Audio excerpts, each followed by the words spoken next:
Olá, este é o Literatura Miojo e hoje falaremos sobre a obra Carta sobre a Felicidade a Menésio, de Epicuro. Vamos explorar, assim, os pontos principais dessa carta, né? Que é a fundamental. Escrita por Epicuro, filósofo grego lá de Samos, 341 a.C., fundador da escola O Jardim. A ideia é ser um guia para a saúde do espírito. Exato. E olha, acho que a primeira coisa é derrubar um mito, sabe? Muita gente ouve epicurismo e pensa logo em, sei lá, festa, luxo, prazer sem limites. Hedonismo puro, né? Isso. Mas no jardim, a realidade era outra, bem diferente. Era uma vida assim super simples, quase ascética, comida básica, hortaliça, pão, água, queijo só de vez em quando. O foco total era a serenidade, a tranquilidade. Que interessante essa diferença, né, entre a fama e o que era de fato. E tem outra coisa importante, sobre as ideias dele, a relação com o atomismo, certo? Sim, sim. Ele pegou a teoria dos átomos do Demócrito para explicar o mundo físico e tal. Mas, e aqui é um ponto-chave, ele rejeitou totalmente o determinismo que vinha junto, o fatalismo. Ah, ele não achava que tudo estava escrito. De jeito nenhum. Defendia muito a liberdade da vontade humana. Tem até uma frase forte dele, tipo: mais vale aceitar o mito dos deuses do que ser escravo do destino dos naturalistas. Para ele, a nossa escolha era essencial para ser feliz. Nossa, que contraponto forte para um atomista. Bom, então, entrando na carta para Meneceu mesmo, ele já começa dizendo que não tem idade para filosofar, né? Exato.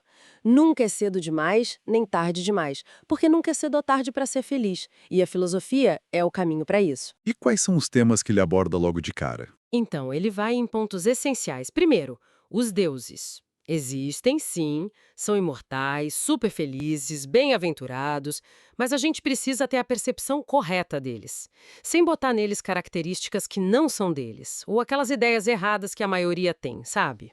Entendi. E o segundo ponto? Que costuma ser polêmico. A morte. Para ele, simples, não é nada para nós. Por quê? Porque o bem e o mal estão nas sensações. E a morte é justamente o fim, a privação das sensações. Quer dizer, enquanto a gente está vivo, ela não está aqui. Isso. E quando ela chega, a gente não está mais. Então, temer a morte é irracional na visão dele.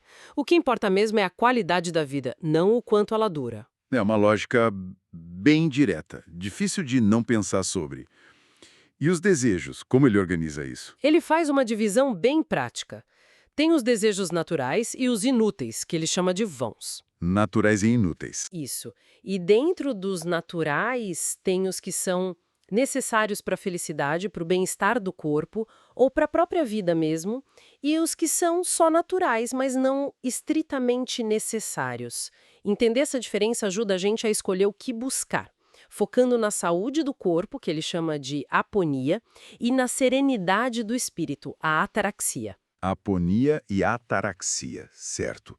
E aí entra o famoso prazer epicurista, né? Onde ele se encaixa nisso tudo. Ah, o prazer é o começo e o fim da vida feliz, sim.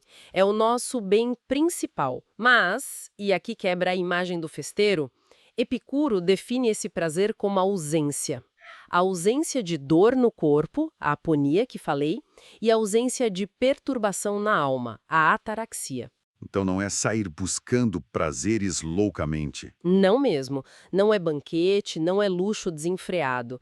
A ideia é que a gente só precisa buscar o prazer quando sente dor pela falta dele.